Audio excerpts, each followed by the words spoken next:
하나님께 경배하며 하나님 얼굴을 볼 수 있도록 하여 주시는 감사를 드립니다. 우리를 연약하고 부족하지만 하나님의 놀라우신 은혜와 사랑으로 인도하시고 우리를 불러주셨습니다. 우리와 주의 말씀 안에서 새 힘을 더하여 주시고 주님의 뜻을 깨달아 알게 하여 주시고 하나님의 거룩한 백성이 될 수 있도록 저희를 세우게 하여 주옵소서. 그리스도 예수의 보혈을 통하여 우리가 주의 사함을 얻었고 하나님의 전전에 설 수 있게 되었사오니 감사를 드립니다. 주께서 우리를 사랑하셨듯이 우리도 서로 사랑하고 주의 사랑을 충만하고 나타내게 하여 주시며 주가 명하신 명령을 준행하며 살아가는 우리 모두가 되게 하여 주옵소서. 세상을 살아갈 때 우리를 연약하고 부족합니다. 그러게 우리는 헛되일 수밖에 없고 방황할 수밖에 없습니다. 주 성령께서 지금 우리 가운데 오셔서 우리의 마음을 이끌어주시고 우리의 생각을 새롭게 하여 주십니다. 우리로 하여금 하나님의 뜻을 깨달아 알게 하여 주시고 주께서 우리에게 명하신 그 명령을 행할 수 있는 힘과 용기를 주시면서 이 힘들고 어두운 세상 속에서 주의 말씀으로 성령께서 우리를 인도하시사 승리하게 하여 주시고 이겨나갈 수 있도록 도와주시옵소서.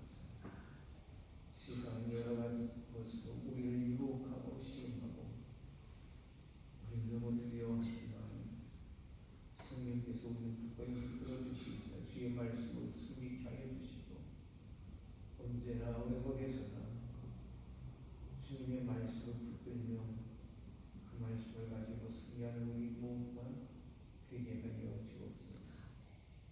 어렵고 힘든 삶 가운데에서 고통당하는 자녀들도 긍휼히 여겨주시고 불쌍히 여겨주시옵소서.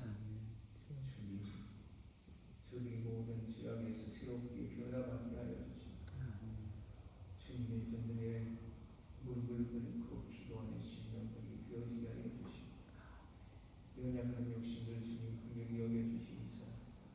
본능에서 뛰고 저들을 주님 치료하여 주시옵소서. 새롭게 하여 주시고 강건케 하여 주시옵소서.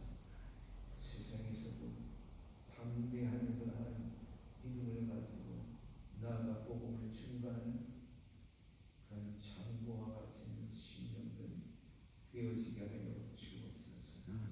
오늘도 우리가 말씀을 들을 때 말씀 안에서 새롭게 하여 주시고 깨닫게 하여 주시옵소서. 거기 하나님의 뜻이 무엇인지를 분명히 깨달아 알아가는 저희 모두가 되게 하여 주시고 하나님의 뜻에 합당하게 살아가려고 노력하는 우리들이 되게 하여 주옵소서. 예수 그리스도의 이름으로 감사하며 기도하였습니다. 아멘.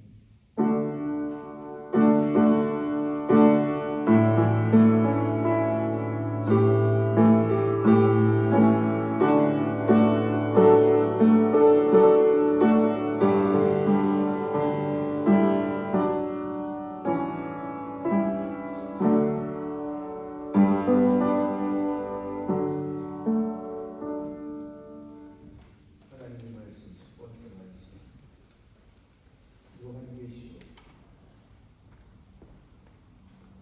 14장 6절과 10절의 말씀. 요한계시록 14장 6절과 10절에 있는 말씀.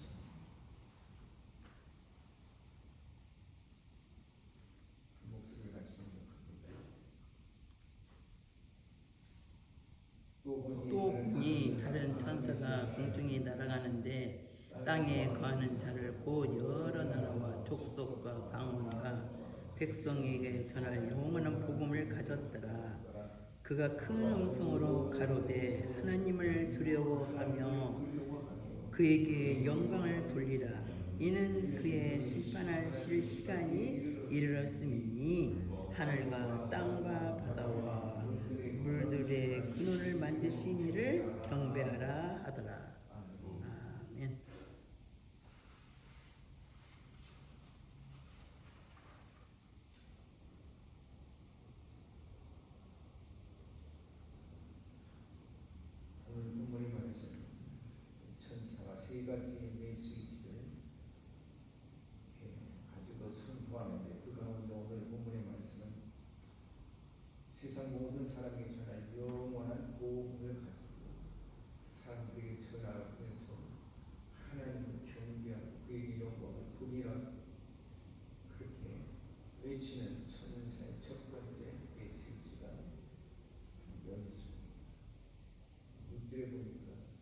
또 다른 천사가 되었어요.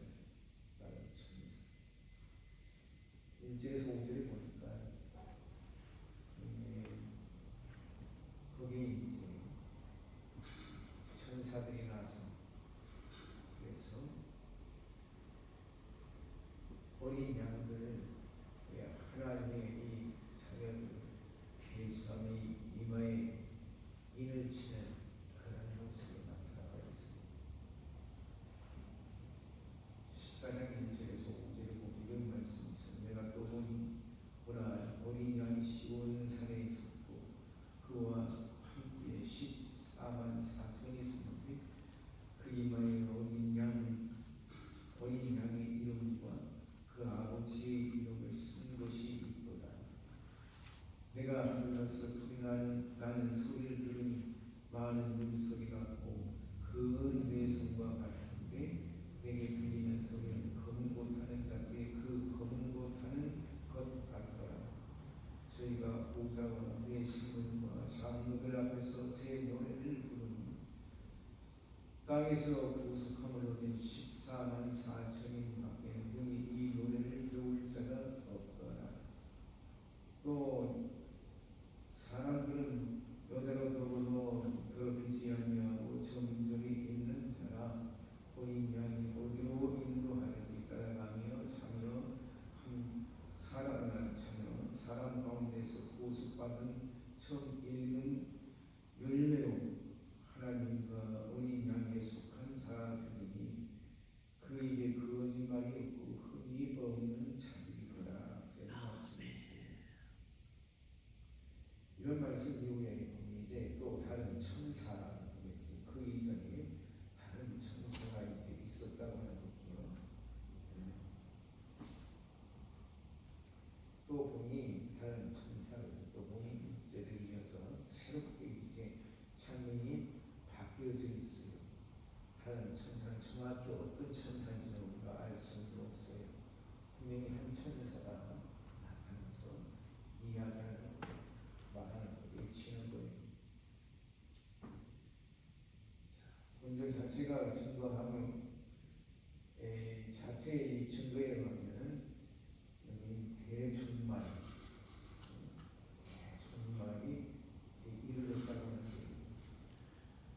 말세 인류를 향해 최후의 회개를 촉구하며 복음을 전하기 위해서 하나님께서 부리시는 천사인 것만을 분명하게 볼 수가 있습니다. 여러 나라와 족속과 방언과 백성과 여기서 세계 만민 여러 나라 그리고 방 백성의 여러 나라 온 땅의 모든 거민을 이야기하는 거예요. 하나님의 천사가 이들에게 증거할 복음을 증거하고 있다는 것은 심판에 앞서 모든 사람들의 회개하기를 기다리시는 하나님의 긍휼과 자비를 증거해 주시는 겁니다. 여기 보니까 영원한 복음을 가졌더라 그렇죠? 그리스도로 말미암아 구원의 복된 소식인 이 복음을 가리켜서 영원한 복음이라 이렇게 칭하고 있는 것인데 복음의 내용이 시대와 상황에 불문하고 그 내용은 변하지 않는다. 변하지 않고 온전히 전파되고 있다. 그런 거예요. 가끔 보면은 하나님의 말씀은 이렇다 하고 이 말씀을 변개시켜서 왜곡해서 순간은 말하는 그런 사람들이 많은데 다 잘못된 거예요. 하나님의 말씀은 언제나 변화에 있는 것. 세상의 모든 이야기는 변해요. 시대와 상황에 따라서 다 달라진다니까. 그러나 하나님의 말씀, 그리스도 예수의 말씀은 변함이 없는 거예요. 자, 10절에 보니까 그 음성이라고 해서 큰 소리가 난다고 하는 것은 하늘에서 들리는 그 음성, 들리는 음성의 소리의 특징이에요. 자, 베드로가 요한과 야고보가 예수님을 따라서 어디로 올라가는 거예요? 변화산에 올라갔어요.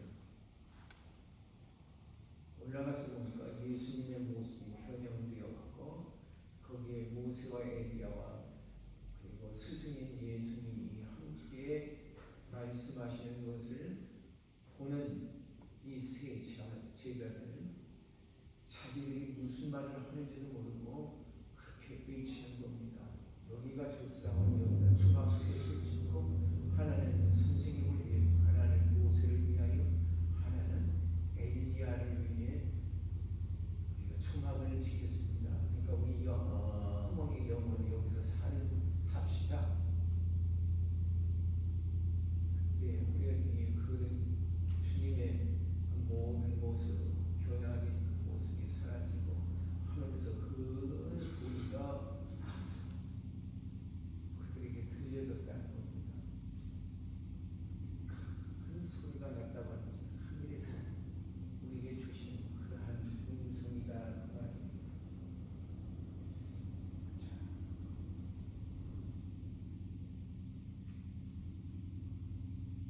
하늘의 권세와 위엄을 나타내는 그런 거예요. 그 음성이라는 것. 그래서 모든 사람들의 주의를 이렇게 촉구하는 것이 하나님의 두려워하며 그에게 영광을 돌리라 했는데, 그는 지금 천사가 이야기하는 거예요. 우리 인간의 삶의 본분이 무엇이냐? 하나님을 영하고 그를 경배하며 그에게 구속하며 살아가는 것이 우리 인간에게 제일 첫 번째로 주어진 그런 사명이다. 이게 요리문답에 나가보면 그렇게 기록이 되어져 있어요. 자, 하나님께서 인간을 창조하신 목적은 사람들로 하여금 당신을 경외하며 또한 그에게 영광을 돌리도록 하기 위해서 인간을 지으셨다는 것입니다. 그러기에 본절은 이 말씀 창조의 목적에 따라서 세상에 있는 모든 사람들이 사단의 어떤 그 꼬임에 빠져서 끌려가는 그러한 상태에서 돌이켜 하나님께로 돌아오라고 하는 거예요. 사람들이 지금 보면은 자기들의 그 환경, 자기들의 어떤 그 환희, 자기들의 어떤 그러한 만족을 위해서 살아간다고 해요. 그래서 그렇게 유혹하는 곳에 끌려간다 입니다. 이번에 캄보디아에 엄청난 그런 사건들이 일어났었죠. 왜 사람들이 거기 갔을까요? 보니까 월 400만 원 월급을 주겠다. 그리고 또 거기에 자기 성과가 높으면 거기서 더 해서 이렇게 주겠다. 그러니까 사람들이 많이 끌렸다고 해요. 한국에서도 많은 청년들이 거기에 끌려갔다고 합니다. 가기는 자기 발로 간 거지. 돌이키라이 말입니다. 아니라니까. 바르지 못한 곳에서 돌이키라이 말이에요.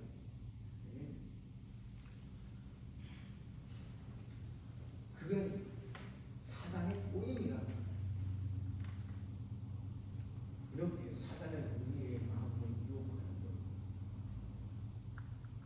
끌려들어갔더니 어떻게 됐어요? 내로맞고 그냥 안 죽을 만큼 그리고 그냥 팔려갔고, 그리고 최종에는 어떻게 장기를 이렇게 빼서 그래서 팔아먹는 그런 데까지 끌려가게 되겠다. 그런 기사를 봤어요. 우리는 알아야 돼. 바르지 못하는 곳에 가서는 안 되는 거예요. 올바른 곳에서 생활해야 돼. 우리가 올바른 속성이 있어야 돼. 자, 거기에 말씀해 보니까 이는 그의 심판하실 시간이 이르렀습니다. 사람들이 속히 돌이켜야 할 이유는 뭐가 있냐? 바로 심판하실 때가 됐다. 심판하실 때. 하나님은 범죄한 인간에 대해서 인내하시면서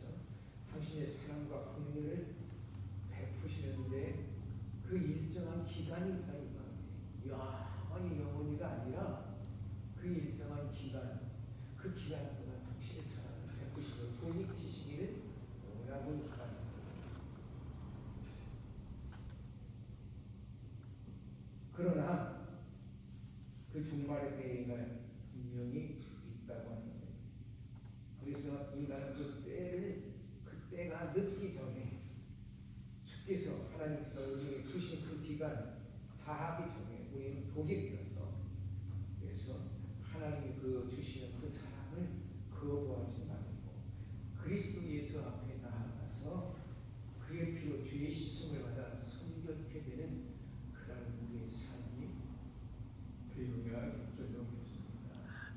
그때만 우리는 하나님의 주신 그 사랑을 온전히 받게 되는 거예요. 두 번째 말씀 로마서 3장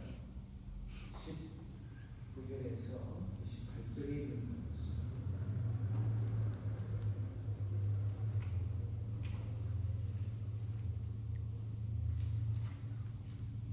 로마서 3장 19절에서 9절 19절에 있는 말씀. 목사님 제가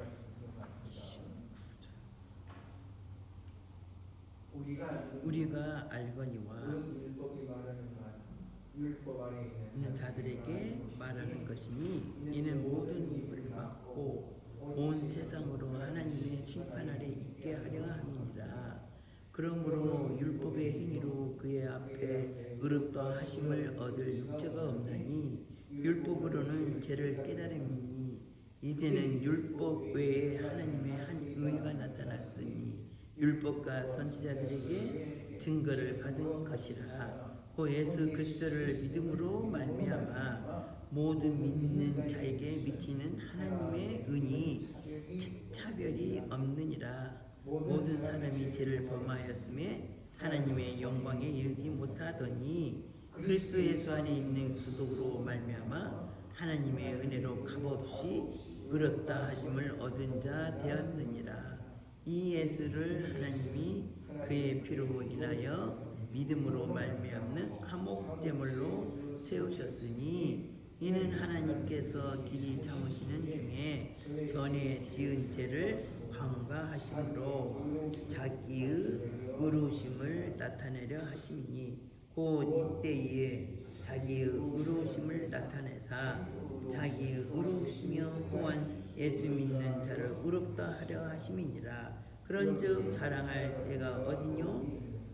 있을 수가 없느니라. 무슨 법으로냐? 행위로냐? 아니라 오직 믿음의 법으로이니라. 그러므로 사람이 의롭다 하심을 얻는 것은 율법의 행위에 있지 않고 믿음으로 되는 줄 우리가 인정하노라. 아멘.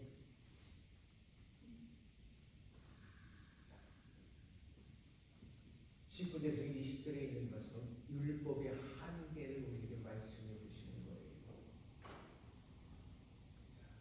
우리가 하는 것과 물론 율법으로 말하는 바, 율법이 말하는 바는 율법 아래 있는 자들에게 말하는 것이니 이는 모든 입을 막고 온 세상으로 하나님의 심판 아래 있게 하려 합니다. 율법이 누구에게 주어졌어요? 모세를 통하여 유대인들에게 주어졌다. 이스라엘민족에게. 그러면 우리는 어때요? 율법을 알아요? 몰라요? 우리는 몰라요. 그렇죠? 다 몰랐어요. 심판은 어디에 임하는 거예요? 모든 사람에게 임하는데 첫째는 율법을 아는 자들에게 이제 이 심판이 임하는 거예요. 죄를 정해졌다 이 말이에요. 이건 죄다, 이건 죄가 아니다. 여기 딱 나타나 있어. 그러니까 그 율법을 지키지 아니하는 자는 다 죄인 거예요.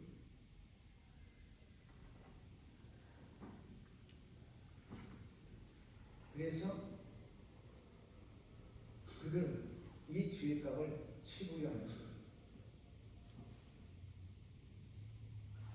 근데 우리에게 누구를 주셨어요? 예수 그리스도를 주셨어요. 그래서 우리로 하여금 예수 그리스도를 믿기만 하면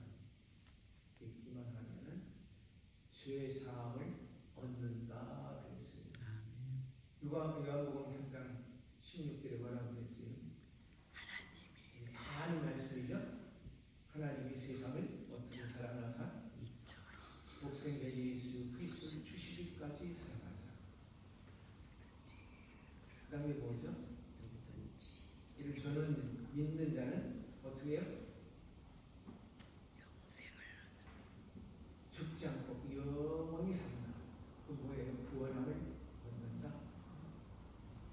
하나님이 세상을 이처럼 사랑하사 독생자를 주셨으니 이는 저를 믿는 자마다 멸망치 않고 영원히 산다고 했습니다. 예수 그리스도 하여금 우리의 모든 죄값을 치르게 하셨어요. 다시 말하면 인간 모든 아담 이후 아담의 혈통을 이어받은 우리 모두에게는 뭐가 있어요? 이 죄악의 씨앗이 있다 이 말이에요. 그래서 나도 모르게 죄를 짓는 거라는 말이에요. 아무리 선하게 산다고 해도 그게 선해질 수가 없는 거예요. 왜? 인간의 속에는 이 죄악의 씨앗이 있기 때문에 그것을 우리는 뭐라고 불러요? 원죄라.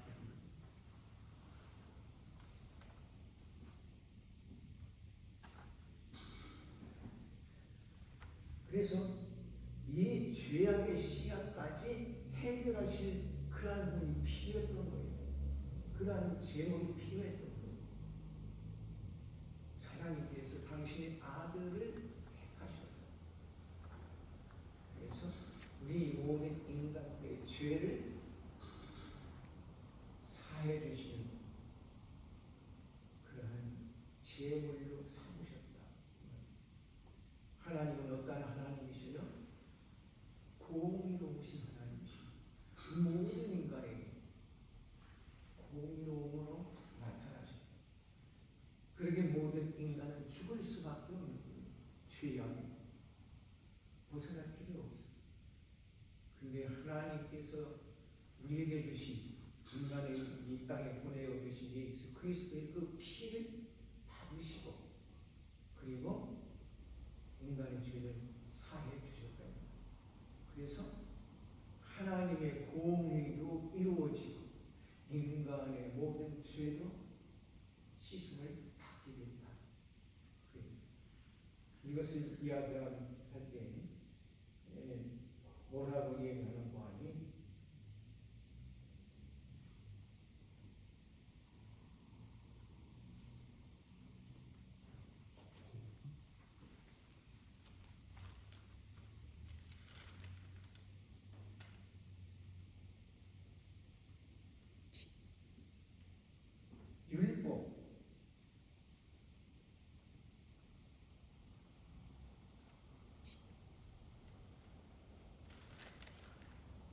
율법에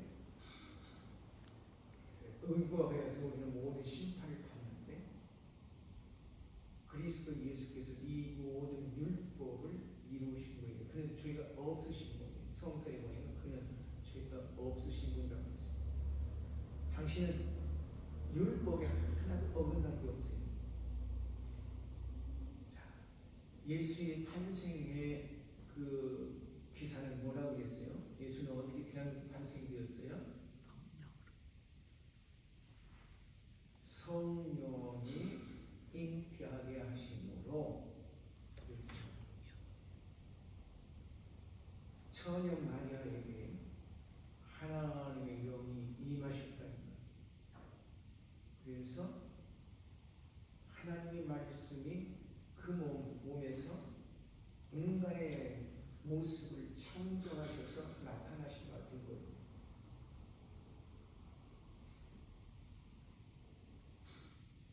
요셉은 마리아가 아기를 낳기 전까지 동침하지 아니했다.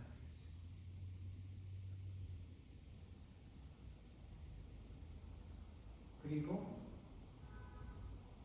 예수 탄생 이후에 요셉과 마리아는 한 부부로서의 모든 생활을 하게 됩니다. 오직 예수만이 성령에 의해서 탄생된 거예요. 그러기에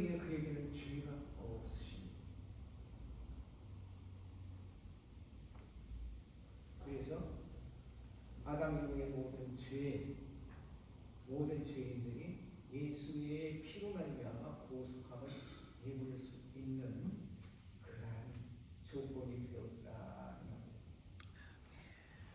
19절에서 20절에 보니까 율법의 한계를 분명히 규정되고 있는데, 율법에는 이 율법으로는 의에 이르지 못한다고 했습니다. 율법의 역할은 뭔가니 죄를 깨닫게 합니다. 우리가 이 나라에 살 때 이 나라의 법을 다 알지는 못하지만 그래도 우리는 어느 정도 이건 죄다, 이건 죄가 아니다 하는 것을 알고 있죠. 그러기에 죄를 지으면은 그 죄값을 받아야 하는 거예요.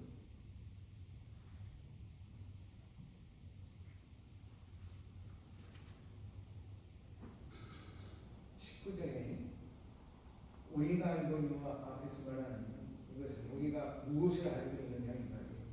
앞에서 말한 것들에 대해서 다시 한번 강조하고 있는 거예요. 율법이 말하는 바 저번 의미에서 율법은 모세 오경을 뜻하는 거예요. 모세 오경이 뭐예요? 창세기, 출애굽기, 레위기, 민수기, 신명기, 이 5책을 모세 오경이라고 했죠. 이 모세 오경을 의미하는 거예요. 그런데 넓은 의미에서 율법은 구약성서 전체를 이야기하는 거예요. 율법 안에 있는 자들을 이렇게 말하는 것이 미래에서요.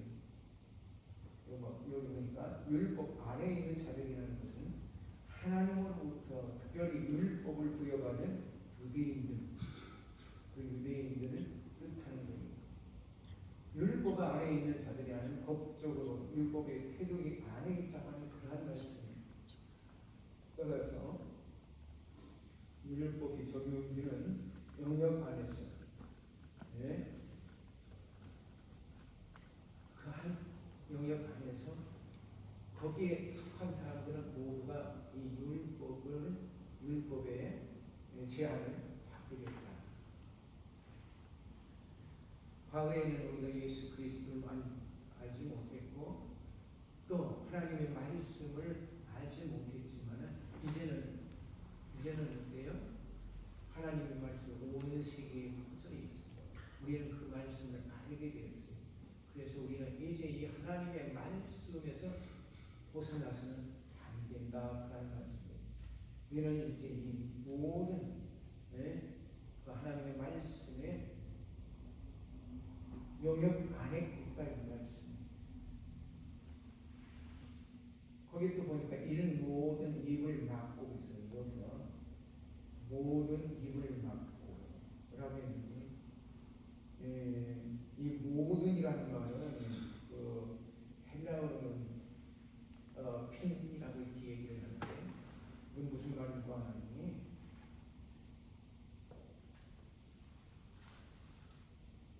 앞선 구절에서 살펴보았듯이 그런 말씀이에요.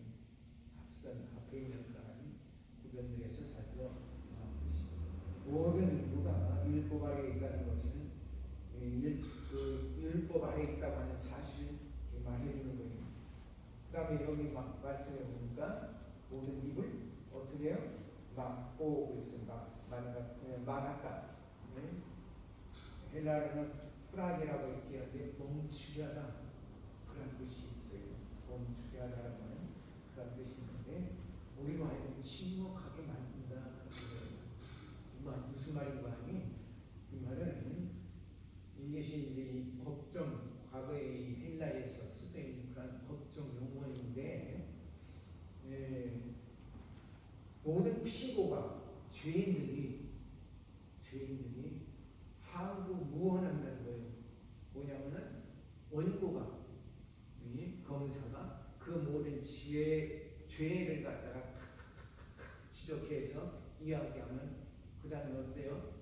거기에 대해서 변호사가 난 그런 죄를 안 됐다고 이렇게 변호를 해줘야 하는데 그러기 위해서 죄인도 뭐라고 나는 그런 죄를 안 됐습니다 하고 얘기를 해야 하는데 할 수가 없다는 거예요.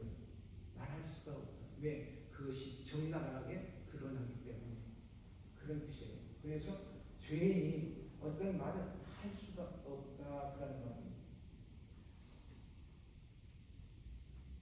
온 세상으로 하나님의 심판 아래 있게 하여 하리라 그랬어요. 하나님의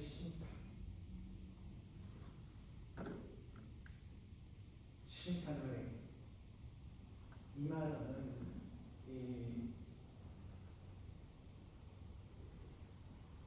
다른 데서 나오지 않는 그런 말인데, 재판을 받아 죄가 있게 된 상태를 이야기하는 거예요.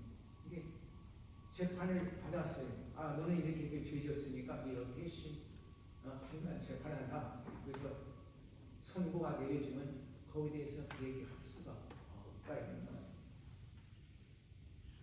그래서 이제는 시련을 받을 수밖에 없는 상태다 그런 말이에요.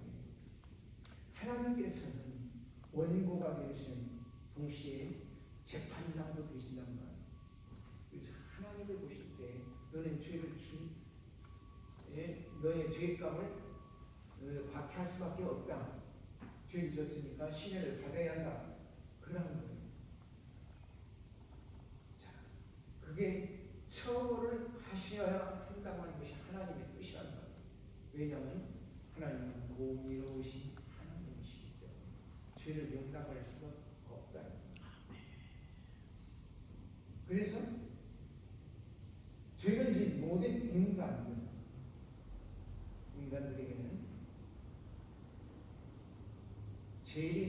예수 재림 이후의 심판이 분명히 있게 된다고 합니다. 단지 그것이 예수 재림 때까지 유보되었다고 합니다. 우리가 죽고 나면 다 끝난다 그렇게 생각하는데 끝난 게 아니에요. 우리는 예수 재림 후에 우리의 모든 몸들이 새롭게 이 심판에 임하게 되는 거예요. 그래서 예수의 재림 이후까지, 재림 때까지 우리 심판이 유보되었다. 지적인 거예요. 20절 말씀에 보니까 그러므로 율법의 행위로 그의 의롭다 하심을 얻는 육체가 없나니, 이게 하나님께로부터 우리가 의롭다 함을 얻을 육체가 없다는 그런 말씀이에요. 그러므로는 어떤 결과에 대한 것이 아니라 그 전제에 있는 것을 선명하기 위한 거예요. 율법의 행위로는 어떤 사람도 하나님의 의에 이를 수 없다 그런 말씀이에요. 자, 근데 여기 육체가 없나니 그렇죠. 이 육체를 다른 말로 좀 이렇게 얘기한다면 인생이라고 합니다. 우리의 삶, 인간, 우리의 인생이라는 말로 바꿔 생각할 수도 있어요. 그러니까 율법의 행위로 의롭다 하심을 얻을 수 있는 그런 사람은 없다. 그런 인생은 없다. 그런 말씀이에요. 율법으로는 무엇을 깨달아요? 죄를 깨달은 일. 20절이 나와 있죠. 죄를 깨달는다. 바울이 생각하는 이 율법의 기능에 대해서 이야기하는 건데, 율법은 우리가 얼마나 큰 죄인가를 깨닫게 하기 위해서, 그래서 율법이 주어졌고, 그래서 우리로 하여금 회개하도록 하는 거라 이 말이에요. 21절에서 28절에 있는 말씀은 전적으로 타락한 인간을 구원하시기 위해서 하나님이 죄 없으시는 성자 예수 그리스도를 대성물로 택하셨습니다. 왜냐하면 그분만이 인간을 구원하려는 하나님의 그 사랑과 범죄에 대한 인간을 반드시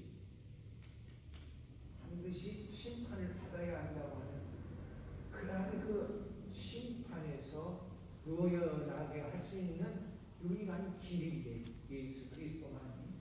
그러기에 예수 그리스도는 우리를 위하여 속죄 제물로 주셨다 그런 말씀. 그래서 하나님의 공의도 이루고 인간을 그 죄에서 대속할 수 있는 그러한 하나님의 사랑도 이룰 수 있었다. 인간을 구원할 수 있는 길이 열려졌다. 하나님의 공의도 이루고 인간을 구원할 수 있는 그러한 길이 예수 그리스도로 말미암아 알려졌다.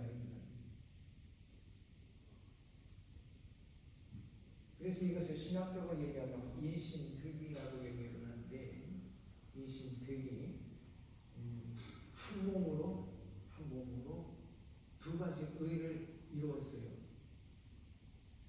하나는 하나님의 사랑의 법 그리고 공의를 이루었고, 그 다음에 또 하나는 인간을 영원한 죄에서 구속하심으로 그리고 형벌에서 구원해 주셔서 하나님의 자녀로 만드셨다는 거예요. 자, 근데 예수님은 이것이 억지로 그렇게 되어진 게 아니라 예수님은 그 스스로 그렇게 하십니다. 우리는 여기서 예수님의 마지막 기도를 생각해 볼 수가 있어요. 아버지여, 이 쓴 잔이 내게서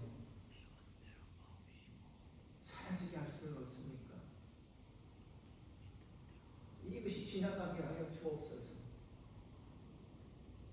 근데 뭐예요? 예수님께서 뭐라고 다시 기도했어요?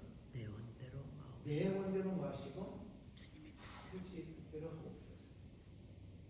그는 하나님의 뜻의 자원에서 당신 몸을 우리를 위해서 내어 주셨다는 거예요. 그래서 우리는 예수 그리스도를 통하여 구속함을 얻는 거예요. 영원한 생명을 얻는 거예요. 다시 말하면 요한복음 3장 16절에 하나님이 세상을 어떻게 하세요? 사랑하시사 독생자 예수 그리스도를 주셨으니 이는 저를 믿는 자마다 멸망치 않고 영생을 얻게 하려 합니다. 이 두 가지 이루기는 하나님의 사랑도 이루고 인간의 구원도 이루고, 누가? 예수 그리스도. 그런데 거기에 한 가지 조건이 있어요. 뭐예요? 믿음이요. 믿는 것. 근데 이 믿는 것이 참 쉬운데, 근데 또 어려워요. 쭉 믿어 나가는데 안 믿어지는 것들이 얼마나 있는지 몰라요. 그렇죠? 그때는 우리는 전적으로 나를 예수 그리스도의 사랑 안에 몰입시켜야 되는 거예요. 그것은 예수님의 말씀을 듣는 거예요.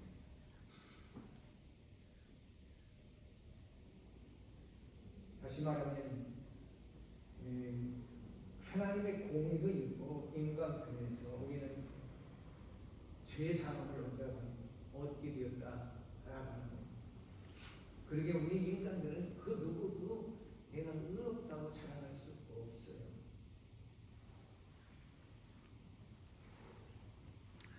우리가 가톨릭에 성공에 가면 거기에는 성인들이라고 하는 그런 사람들이 이렇게 동상으로 또는 이 그림으로 이렇게 그려져 있고 동상을 세워져 있어요.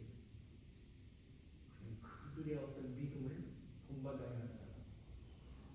그건 잘못이에요. 그들의 믿음, 그래서 우리에게 많은 좋은 근본이가 되어지지만은 우리가 본받아야 할 것, 우리가 따라야 할 것은 누구예요? 오직 예수 그리스도밖에 없는 거예요. 어젠가 그젠가 그저께 금요일 날 병원에 갔어요. 피를 좀 뺏기고 우리는 그걸 뭐라고 그러면 우리 모기한테 물리라고 한다고 그래요.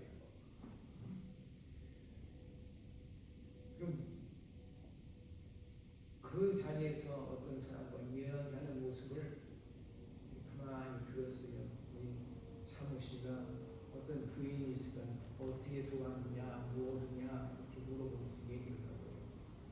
근데 자기는 천주교를 다닌다고 해요. 그러면 하나님을 믿으니까 하나님 앞에 당신의 그 모든 어려움, 아픈 것도 기도해라. 그래서 이야기를 해요. 자기 기도한다는 거예요. 어떻게 기도하냐면 자기 자신 자녀들에 대해서 가족들에 대해서 다 기도한다는 거예요. 당신의 아픈 것도 기도하라고. 그럼 염치가 없어서 못 합니다. 왜? 다른 식구들 다 기도하면 나까지 어떻게 그렇게 기도해요? 기도해? 예? 낫게 된다고 하는. 가톨릭에서는 우리를 그 신도들을 위해서 누가 기도해요? 신부가 대신 기도를 해요.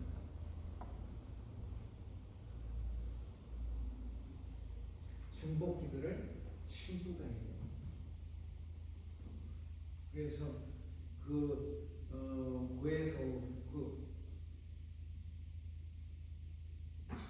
자기의 모든 그런 그 죄악을 구하는 그 고해성사를 하는 만들어진 그 저기 막이 이렇게 있는데 거기 가서 이제 내가 무슨 죄를 짓고 무슨 죄를 짓고 무슨 죄를 짓다고 하면 너는 가서 무엇을 어떻게 해라. 그리고 이제 신부가 대신 기도를 하는 거예요. 그런데 우리의 중보자가 되시는 분은 누군가 하니 예수님이에요. 그러니까 예수님 앞에 우리가 나아가서 직접 기도하면 되는 거예요. 신부, 목사 필요 없어요. 어떤 성인도 필요 없어요. 오직 내가 누구에게 나가요? 예수님 앞에 나가면 됩니다. 예수님은 우리의 모든 것을 들어주시는 거예요.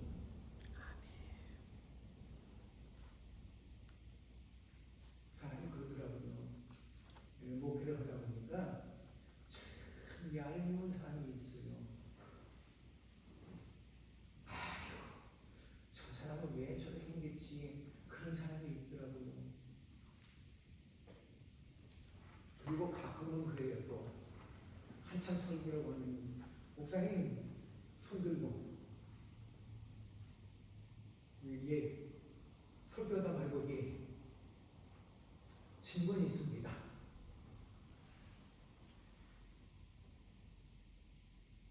그 질문이 있다면 안 돼요. 알고 싶은데요. 알고 싶으면 알아야죠. 상당히 목표 활동을 힘들게 하는 거예요.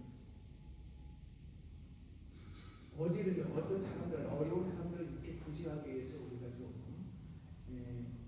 그 동네에서 어려운 사람들을 청해서 이렇게 좀 구제 좀 하자. 그럼 꼭 반대로 나서는 사람들도 있어요.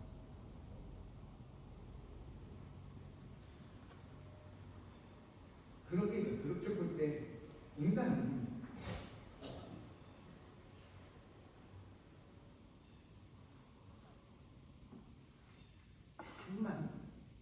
한만 목사니 뭐니 해도 인간적인 것이 들어가요. 그렇기 때문에 인간에게 나를 위해서 기도해 달라는 것은 내가 직접 예수님께 기도하는 게 더 낫잖아요. 더 확실하잖아요. 우리에게 확실한 길을 보여주시는데 왜 다른 사람을 통해서 하나님 앞에 드려지느냐는 거예요. 가톨릭에서는 성모 마리아인데 이 마리아를 통해서 기도를 하면 더 잘 들어주신다고. 그래서 마리아 동상 거기 갔으면 그 마리아 그 거기에다가 얼마나 복고를 해야 되는지 거기가 다 타락한다고. 하여튼간에 그들은 그들의 믿음이겠지만 우리 개신교 사람들은 적어도 예수님 앞에 직접 나가서 기도할 수 있는 사람들이에요. 내 모든 사정, 내 모든 괴로움 주 예수 앞에 가리니 하고 그랬어요. 그는 친히 우리의 모든 고통을 들으시고 우리의 모든 문제를 해결해 주신다는 거예요.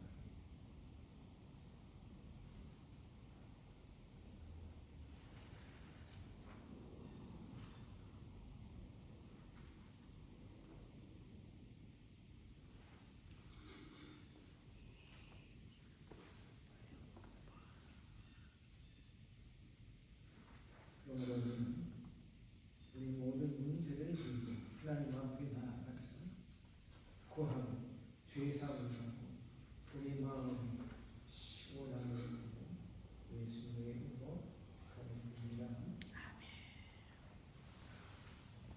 주님의 말씀입니다. 마태복음 22장 10절에서 19절에 있는 말씀.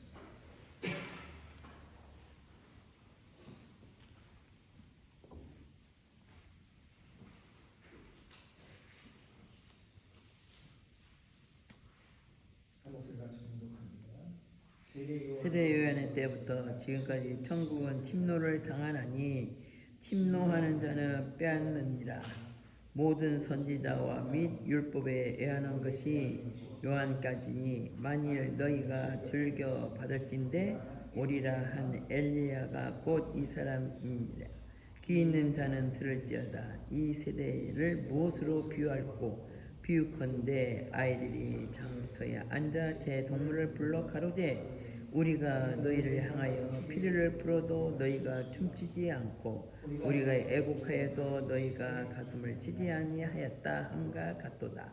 요한이 와서 먹지도 않고 마시지도 아니하며 저희가 말하기를 귀신이 들렸다 하더니 인자는 와서 먹고 마심에 말하기를 보라 먹기를 탐하고 포도주를 즐기는 사람이요 세례와 죄인의 친구로다 하니 지혜는 그 행한 일로 인하여 옳다함을 얻느니라.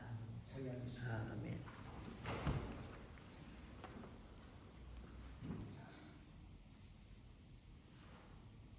세례 요한에 대해서 사람들이 묻는 거예요. 예수님께서 말씀하셨습니다.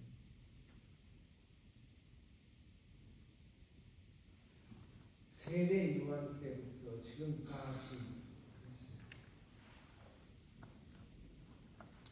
세례 요한이라는 것은 요한은 구약 성서에 보니까 왕의 사자라고 했어요. 메시아로 오는 그분 앞에서 나팔을 불고 그리고 나만 그런 사람이라.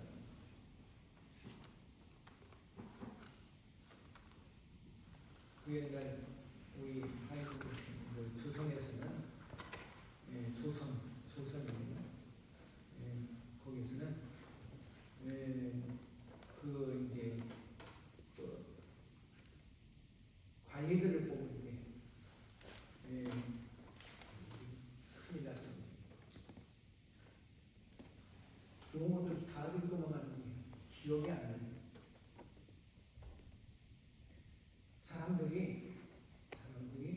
사람들을 많이 그 양반들 공부한 사람들을 모아서 시험을 봐요.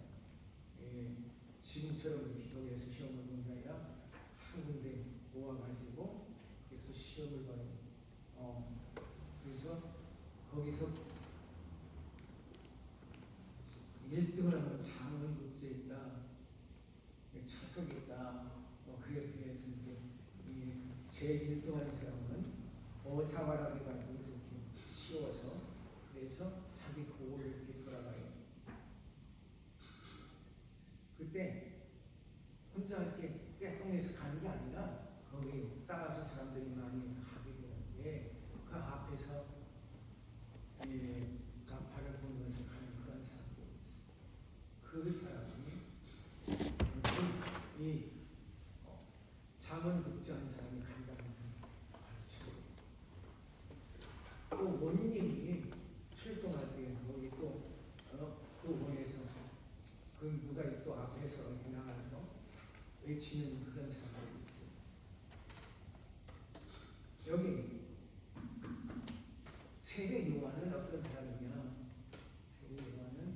메시아 앞서 봐서 메시아가 지금 오신다고 하는 것을 알리는 그런 사람이라 이거예요.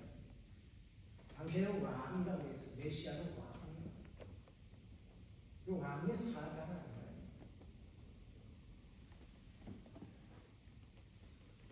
왕의 사자로서 온 거예요.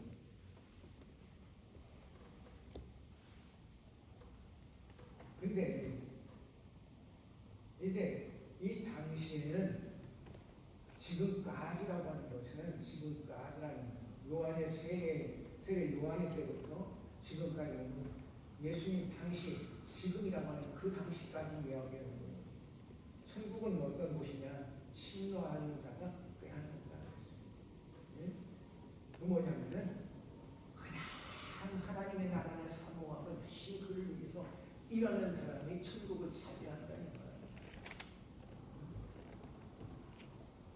끊임없이 노력하는 사람이 천국을 차지한다.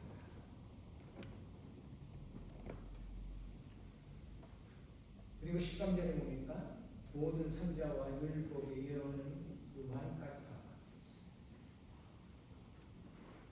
여기 모든 선지자와 율법이란 구약 성경 전체를 이야기하는 거예요. 11절에 천국은 요한의 출현부터 힘차게 나가고 있는데, 네? 13절에서는 모든 예언과 요한의 출현부터 이제 이 구약 시대가 마감이 되었다고 하는 것을 말해주고 있습니다. 근데 이 요한은 어떤 사람이냐? 신약과 구약의 연결점에 있는 사람. 그러기에 구약의 마지막인과 동시에 구약의 예언의 마지막인과 동시에 신약의 시작이라는 거예요. 예언에 대한 성취란. 그러게 요한은 예언과 대망의 정철된 이 구약 시대의 사람 가운데 맨 마지막 사람이었고, 그리고 신약과의 고리를 이어주는 그런 역할을 했어요. 14절에 보니까 너희가 진리로 받을지니 여기서 이 말은 너희가 내 말을, 너희가 내 하는 말을 받아들인다면은 그런 뜻이에요. 너희가 진리로 받을지니 이 말은 내가 하는 말을 받아들인다면 우리가 하는 이 엘리야가 곧 이 사람이다. 메시아가 오기 전에 엘리야가 온다고 그렇게 성경이 기록되어 있거든요. 근데 엘리야가 온 게 아니라 요한이 왔어요. 요한이 왔어요. 근데 예수님은 뭐라고 말씀하신 거 아니? 바로 우리가 하는 그 엘리야가 바로 이 사람을 얘기합니다. 세계 요한을 가르친 말이다. 그 얘기를 하시는 거예요. 당시 사람들은 그렇게 오해를 하고 있는 거예요.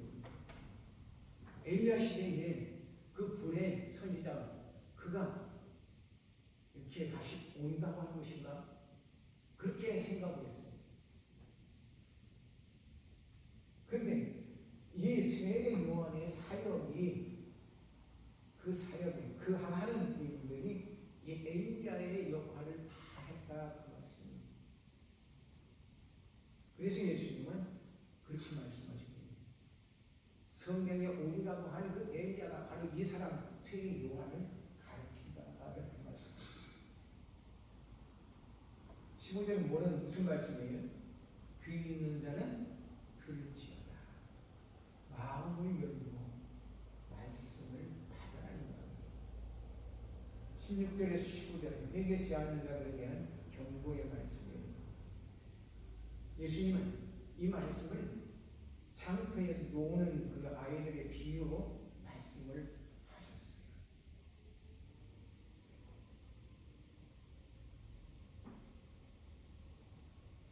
이 세대란 16절에 보니까 이 세대는 그렇죠? 이 세대. 그 이 세대는 예수님과 이 세례 요한이 살던 그 세대를 그 시대를 가리키는 거예요. 무엇에 비유하고 무엇에 비유하고 예수님의 말씀에 당시 백성들의 그 무지와 변덕스러움 그에 대한 예수님의 괴로운 심정이 담기는 겁니다. 비유라고 하는 것은요 어떤 사물이나 감정에 대해서 이렇게 그에 비슷한 것을 빗대어서 이야기함으로써 그래서 그것을 어떤 것을 설명할 때 그것을 빗대서 얘기함으로써 사람들로 하여금 깨닫게 하는 그런 거예요. 그 말씀에 보니까 무슨 말씀이 있어요? 17절에 보니까 가로되 우리가 너희를 향하여 피리를 불어도 너희가 춤추지 않고 우리가 애곡하여도 너희가 가슴을 치지 아니함과 같다. 그렇지. 피리를 분다는 것은 무슨 말이에요? 노래한다는 거예요. 축제가 열렸다는 거예요. 그건 뭐예요? 결혼식을 이야기하는 거예요. 가슴을 치면서 애곡한다는 건 뭐예요? 장례를 이야기하는 거예요. 근데 아이들이 놀면서 그러한 노래를 이렇게 상대방과 이렇게 짜가지고 놀이를 하는데 같이 해야 할 상대방 역할을 해줘야 할 그런 사람이 전혀 거기에 맞지 않게 행동을 한다면 그 모습을 그 장면을 재현해낼 수가 있겠느냐 그 말씀입니다. 그것을 알 수 있겠느냐 그들이 하고 있는 것이 무엇인지.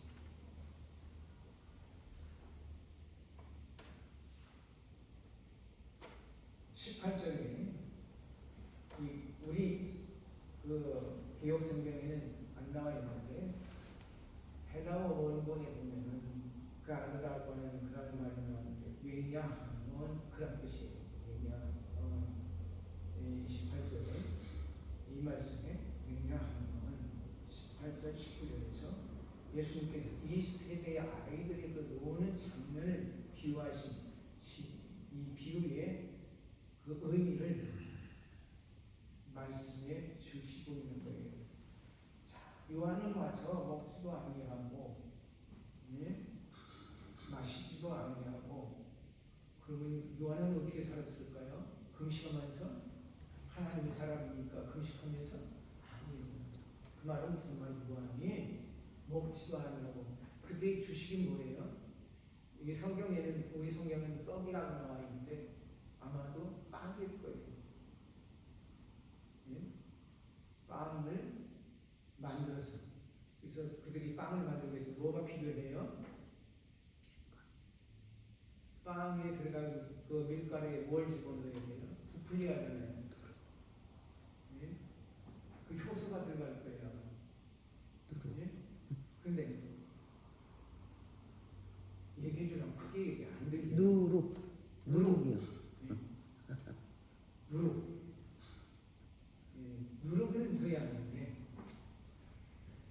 떡에는 그 누룩을 안 넣더라고요. 그렇잖아요?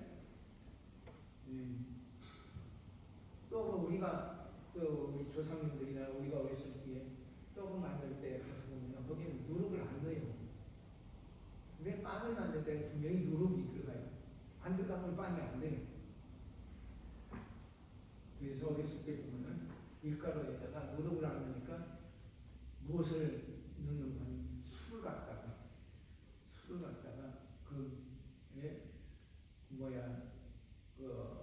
밀가루 한 덩어리에 집어넣어서 그래서 그걸 찌니까 이렇게 부풀어 올려가지고 그래서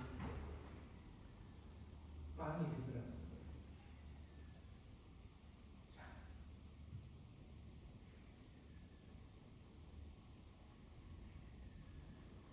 세요한은 빵을 먹지 않는다.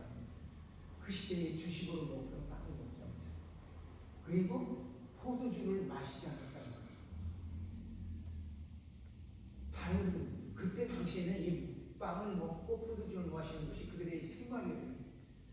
근데 세례요한은 그걸 먹지 않았어요. 그리고 뭘 먹었다고 했어요? 세례요한이 먹은 게 뭐예요? 메뚜기와 석청을 먹었더라. 이것은 가장 가난한 사람들, 없는 사람들이 먹을 것이 없어서 먹는 거예요.